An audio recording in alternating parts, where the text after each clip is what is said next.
Welcome to 24 Karas. I'm Kelly Johnson, the founder and CEO of Karas by KJE. We partner with Fortune 500 organizations to experience the power of we, experience the power of diversity, equity, and inclusion, transforming the workplace and the world. We are kicking off another series, and I'm super excited to have Gerri Mason Hall here with me today. She's the Vice President of Diversity, Equity, Inclusion, and I think Belonging for NetApp. And you're going to love everything that Gerri has to say. She brings so much experience to the table around this topic. And Gerri, I just want to thank you for your support and advocacy over the years, and thank you for your trust to invite our team to support you in some of your previous efforts. So thanks for coming on 24 Karas. Thank you. So talking about love, I love being here with you and really appreciate you, Kelly. Thank you, Gerri. So just to kind of brag on you a little bit more, you entered this field really before it was popular. And when we were talking the other day, I was like, I like to think of, we're not new to this, we're true to this. We've been doing this work for a long time. You coming from a legal background originally and evolving to where you are today, and being a part of some major players in the DEI space, really some of the trailblazers. And so I can't wait to hear your thoughts about the conversation we're going to have today. And I think we'll talk a little bit about sort of the business side of it, the business case, as we like to say, but then we'll transition and also cover kind of the leadership development opportunity and how we grow more diverse leaders. So with that, why don't you kick us off and share a little bit about how, what has informed your philosophy and your approach to this work? So as you noted, it is amazing to reflect back on how long I've been at this work. And I came to it from a legal background, so I specialized in employment and labor law. And in the early 2000s, literally 22 years ago, that was the emergence of the legal focus in this space. And there were a number of major class action lawsuits. This is where Black people in corporate America found their voice and challenged the practices within major corporations. And so that was my first foray. I was in a company that also ended up with a class action lawsuit right after I joined. I hadn't been there along the way. And it was a wake up, if you will. And I think there's been these points. We'll talk, I'm sure, a little bit more about the post-George Floyd awakening. But that was really the trend. And then there was an evolution from that legal focus, what grew out of those lawsuits. And they were some hefty settlements, by the way. But in addition to the dollars, there were the change in practices. And so one of my first roles as the Chief Diversity Officer was to execute a consent decree. And those consent decrees contained the better practices. Unfortunately, again, many places came to it from a legal perspective, but these were absolutely documented best practices on how to be better corporate citizens. Yeah, and I think just like the industry has evolved, how would you say your approach or your ability to see the impact DEI can have on an organization, how has that evolved for you just in your own career?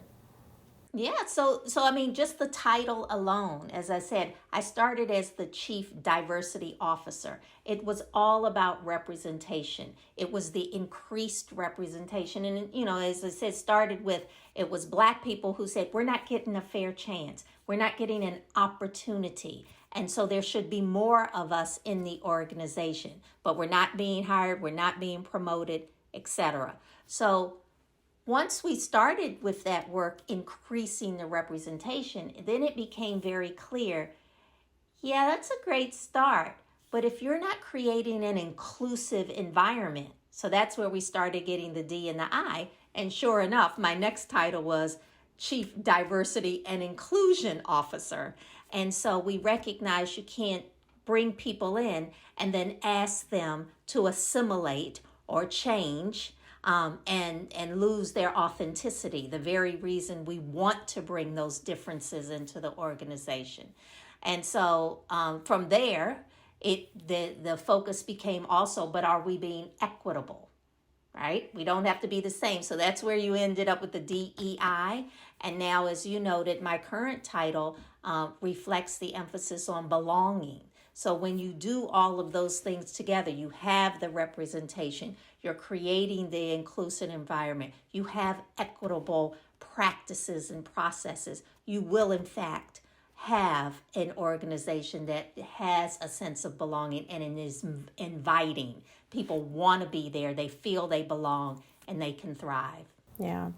I appreciate the fact that you brought up sort of what some might say, the ugly side of diversity representation, the massive class action lawsuits, right? I mean, I'm sure 20 years from now, we'll look back on 2020 and really the last kind of couple of years with the social justice issues. And I think we will reflect and be able to look back on the progress that we hopefully were able to make from something that was really ugly and really tragic. And I think the class action lawsuits from the early 2000s were another like key stake in the ground, right? And you being a part of an organization that took a really negative situation, an unfortunate situation, and turned it around to transform more positively, and I equate that to like Tylenol. They had the tampering, the contamination of their products, and it was bad. It was really bad. People's health was on the line, and yet they learned from it, they pivoted it, and then became the leader at the forefront of creating safety around, a product that's in almost every single household probably. So what would you say to organizations who might find themselves in a crisis right now that is related to DEI? How would you encourage them, or what advice would you give them? So I will have to say, refer back to one of my mentors, Dr. Rohini Anand, who was the first Chief Diversity Officer at Sodexo, did just that. There was a Harvard Business Review article on exactly the work that she led and initiated. And so she has now written a book, and I would include those organizations to take note. There is absolutely light at the end of that tunnel, but you have to put the work in. You have to be intentional in addressing. It's not a one and done. There was a top down, bottoms up, inside out strategy, and it was work. We collectively put the work in, and it took time. But there is absolutely recovery. And especially when it's sincere, that you're not taking the approach that this is just a cleanup, a marketing ploy, if you will. But when you have the sincerity, when you're engaging all levels of the organization, there is absolutely light at the end of that tunnel, and you will see the return on that investment for sure. Yeah, I completely agree. And I have always admired the work of Dr. Rohini. I was in the hospitality industry in the early years of her time at Sodexo, and I remember I probably had, how you have like your celebrity crush. Yes. And so I was in the ladies' restroom at a conference, and she walks in, and I was like all starstruck, like because I knew, the work that she was leading and doing, and just the recognition that she and the entire team, the entire organization was really blazing trails. And Yes.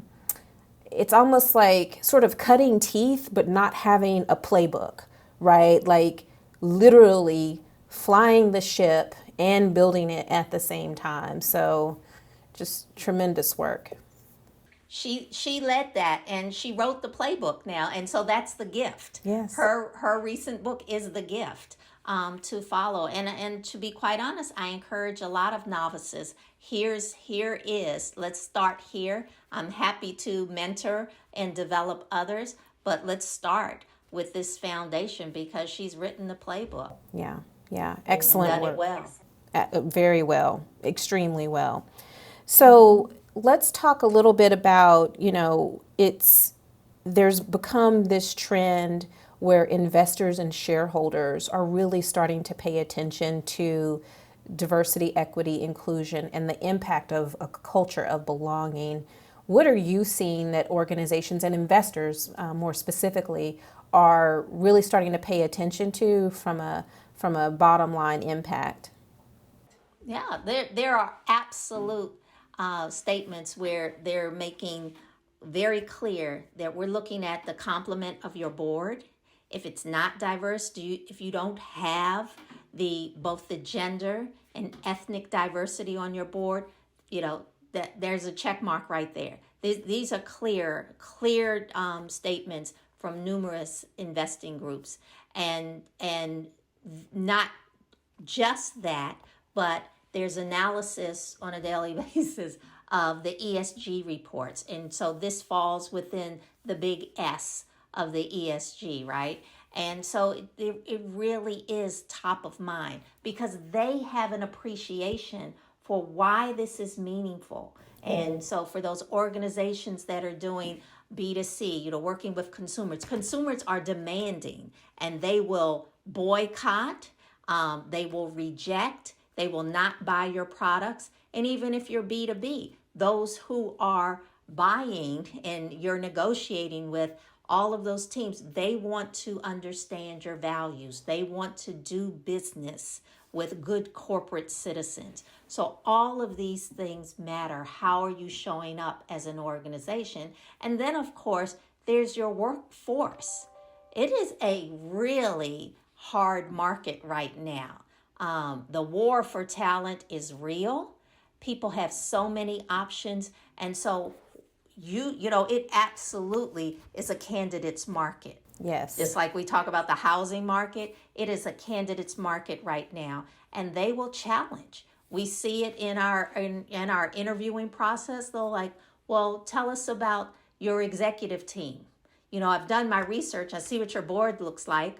How many do you have of this, this, and this? And so it's real. And that's where investors are recognizing that if you're not able to attract and retain top talent, how are you going to run your business? How are you going to execute that growth plan in the absence of strong talent? Yeah, yeah. I remember really early in my career on the DEI side, because I spent the first half of my career in corporate communications, right? So you came into it from a legal perspective. I came in from like a marketing and corporate communications perspective. And I remember talking to someone at a core in our finance department, and we were talking about the value, the impact of focusing on, at the time it was just diversity, but focusing on diversity and where, that there is a line item, I believe, that's titled goodwill, right? So what's the value from an organizational perspective? How do you drive value through goodwill? And that diversity, equity, and inclusion can contribute to that very significantly. I even remember at the time we were looking at employee data, employee sentiment, where employees didn't appreciate our lack of involvement in the community. They felt like we could do more. I mean, just to cut to the chase. And so I remember us getting the report from the engagement survey, and employees were like, "You're not doing enough in the community." And this was years ago. I mean, this was at least 15 years ago. And we know today's employment market is that is table stakes, that you are active in the community. And so we overhauled our approach, and we created some efforts, some visible efforts and opportunities for employees to participate in the community. And a year later, that sentiment, what was the lowest indicator on the engagement survey, became a top 3, right? And so the ability for employees to be engaged and feel good about the place where we spend so much of our lives is incredible. And I'm glad that investors are becoming more vocal and more clear about how DEI does drive value. Yeah. So it's interesting you mentioned table stakes that, when we talk about that interest in community, that connection with our communities. In fact, that's one of our values. We care for each other and the communities that we're in.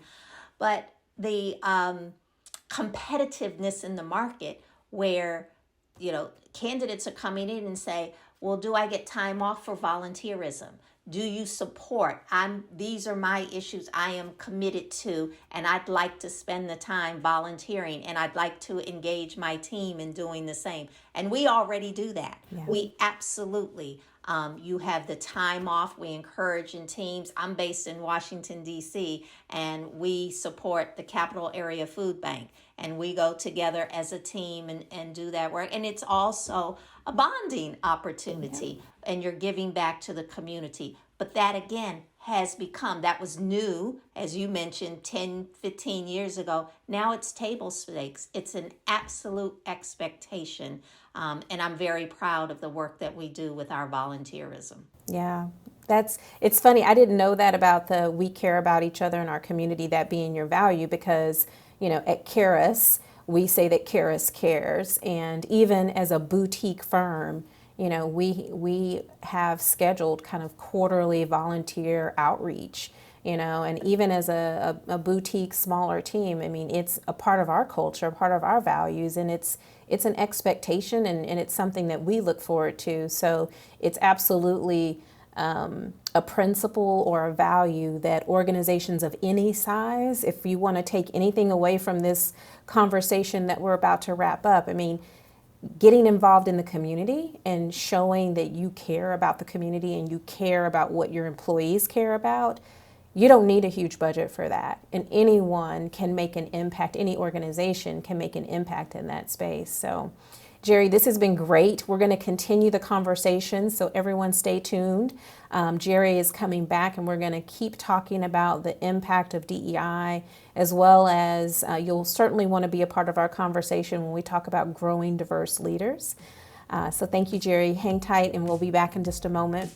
And to all of you, I want to thank you so much for tuning in to this episode of 24 Caris, where we provide information, thought leadership, and resources that enable you to experience the power of we and provide you with the tools that you need to live a 24/7 commitment to diversity, equity, and inclusion.